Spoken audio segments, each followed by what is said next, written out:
गर्भवती वर्सेस बांझ बहू पार्ट 2 में जहर मिलाया हुआ दूध पीने वाली कविता पेट दर्द सहन न कर पाने के कारण विवान हॉस्पिटल में एडमिट करते हैं। वहाँ डॉक्टर सारे रिपोर्ट्स चेक करके ऑपरेशन करना होगा। अगर नसीब अच्छी हुई तो माँ और बच्चा दोनों बच जाएंगे ऐसे कहते हैं, नहीं तो कोई एक ही बचेगा ऐसे कहकर ऑपरेशन थिएटर में ले जाते हैं। वहाँ बीपी बढ़ जाने के कारण कविता को आईसीयू में ले आते हैं और तभी बिजली चली जाती है। सिक्योरिटी जनरेटर ऑन करने की कोशिश करता है लेकिन वो स्टार्ट नहीं होती।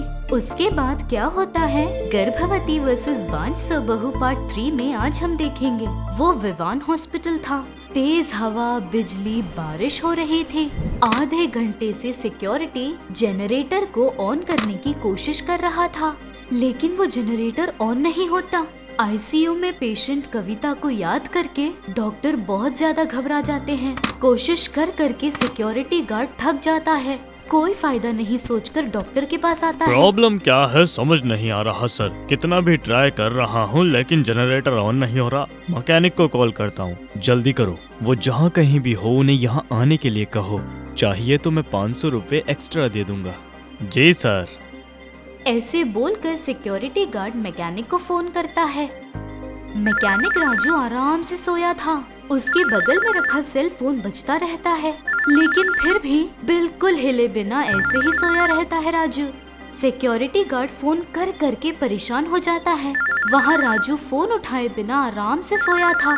मैकेनिक राजू फोन नहीं उठा रहा सर। बारिश हो रही है ना, इसीलिए पीकर कहीं सो रहा होगा, बेवड़ा कहीं वो का। बात सुनकर डॉक्टर अरविंद और मनोहर घबरा जाते हैं। डॉक्टर उन्हें शांत रहने कहकर घबराते हुए आईसीयू में आते हैं। वहाँ मौजूद नर्स टॉर्च पकड़कर कविता के पास खड़ी थी। बेड पर कविता बिना हिले ऐसे ही सोई थी। डॉक्टर कविता का पल्स, हार्ट बीट और बीपी तीनों चेक करते हैं। सब नॉर्मल रहता है। उस पर राहत की सांस लेते हैं डॉक्टर। लेकिन कविता की जान को खतरा है ये बात डॉक्टर को बहुत अच्छे से पता था। रिस्क लेना बिल्कुल सही नहीं ये डॉक्टर को लगता है। अभी थोड़ा नॉर्मल है तो ठीक है। सही समय पर अगर लाइट नहीं आई तो मुसीबत हो जाएगी। दूसरे हॉस्पिटल भेजना होगा। ऐसे सोचकर रूम में आता है। वो देखकर मनोहर और अरविंद दोनों डॉक्टर के पास आते हैं। तब डॉक्टर ऐसे कहते हैं, कविता को दूसरे हॉस्पिटल भेज देते हैं, वो ही सही रहेगा। हमारे हॉस्पिटल में लाइट कब आएगी पता नहीं, और ऊपर से जनरेटर भी स्टार्ट नहीं हो रहा। अब सब कुछ नॉर्मल है। ऑक्सीजन नहीं होगा इसीलिए ब्रीदिंग प्रॉब्लम आकर उसके बाद ज्यादा सीरियस ना हो जाए, इसीलिए पहले से ही दूसरे हॉस्पिटल भेज देते हैं।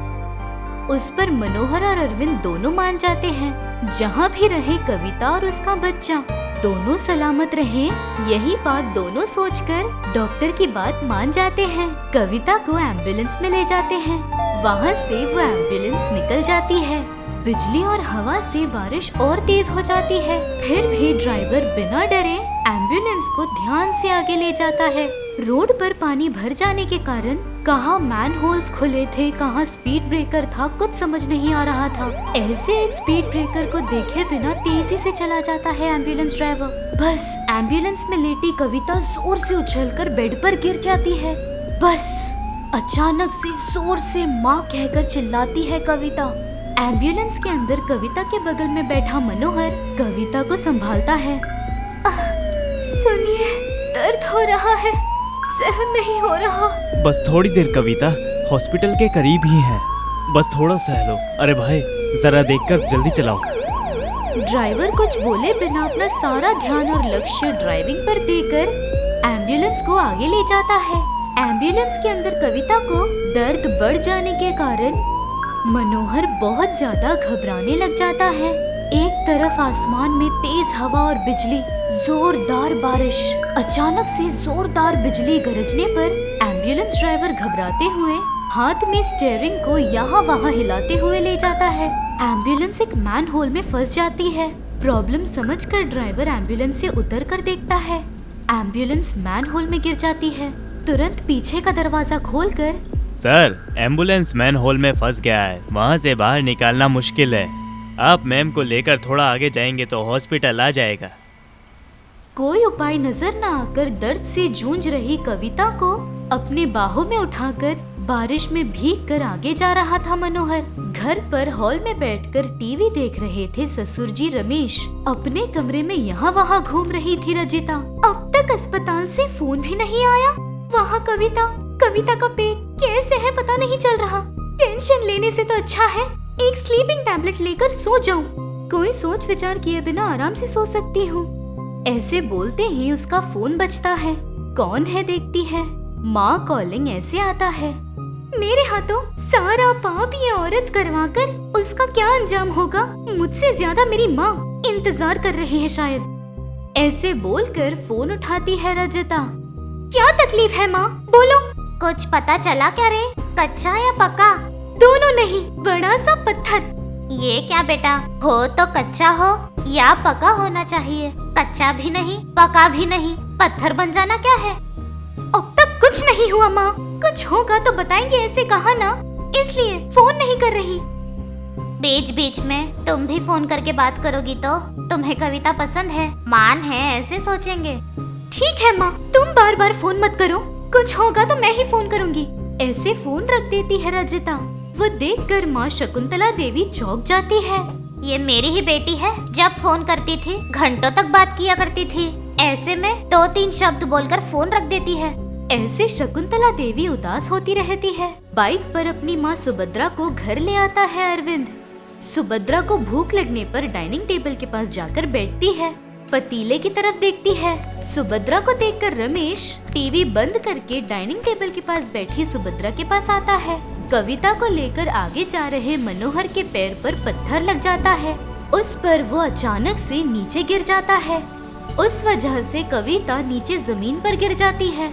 बस कविता बहुत जोर से चिल्लाती है, हे भगवान। ऐसे जोर से चिल्लाकर आंखें बंद कर लेती है कविता। कविता के थोड़ी दूरी पर गिरा मनोहर कविता की आवाज सुनकर घबराते हुए उठकर भागते हुए उसके पास जाता है। कितना भी बुलाता कविता आंखें नहीं खोलती। बिल्कुल देर किए बिना फिर से उठाकर कृष्णा हॉस्पिटल आता है मनोहर। वहाँ सिस्टर के स्ट्रेचर लाते हुए उसे उस पर लेटा देता है। लेडी डॉक्टर आकर देखती है, उदास होकर ऐसे कहती है, I am very sorry, she is no more. वो बात सुनकर मनोहर बहुत रोता है। वहाँ से सिस्टर और लेडी डॉक्टर दोनों चले जाते हैं। हे भगवान, क्यों ये परीक्षा ले रहे हो आप मेरी? मुझे ले जाकर मेरे बीवी बच्चों को बचा लो। अपने भक्तों को इतनी तकलीफ क्यों दे रहे हो भगवान? ऐसे रोता रहता है। चारों तरफ अंधेरा। अचानक से घूम रही धरती थम सी जाती है। घड़ी का कांटा रुक जाता है। तेज हवा, बिजली और बारिश अचानक से रुक जाते हैं और तभी एक जलता दिया आसमान से नीचे गिरता है, कविता के अंदर चला जाता है। बस कविता बहुत जोर से चिल्लाती है, माँ, दुर्गा माँ। ऐसे जोर से चिल्लाते हुए आंखें खोलती है कविता। धरती फिर से चलने लगती है। घड़ी का कांटा चलता है। बारिश भी तेज होने लगती है। नर्स, लेडी डॉक्टर भागते हुए कविता के पास आकर अंदर लेकर जाते हैं। मनोहर बहुत ज्यादा खुश हो जाता है। आधे घंटे के बाद स्पेशल बेडरूम में बेड पर लेटी हुई थी कविता। बगल में ही सुभद्रा, मनोहर और अरविंद तीनों थे। माँ और बच्चे दोनों सेफ हैं, डॉक्टर ने कहा। वो बात सुनकर सुभद्रा, अरविंद खुश हो जाते हैं। इस बात से अनजान बांझ रजिता रूम के बाहर घबरा रही थी। डॉक्टर आकर दूध में जहर मिलाया, इसलिए ऐसे हुआ कहा होगा। किसी को पता हो या ना हो, कविता को पता है ना, मैंने ही उसे खुद के हाथों से दूध दिया था। ये बात अब मैं अपना चेहरा कविता को कैसे दिखाऊंगी? ऐसे रजिता उदास होती है। उसके बाद क्या होता है, गर्भवती वर्सेस बांझ सबहू पार्ट 4 में हम देखेंगे। अगर ये कहानी आपको पसंद आई तो लाइक और कमेंट कीजिएगा और ऐसी ही दिलचस्प कहानियों के लिए हमारे चैनल को सब्सक्राइब कीजिए। Thank you for watching.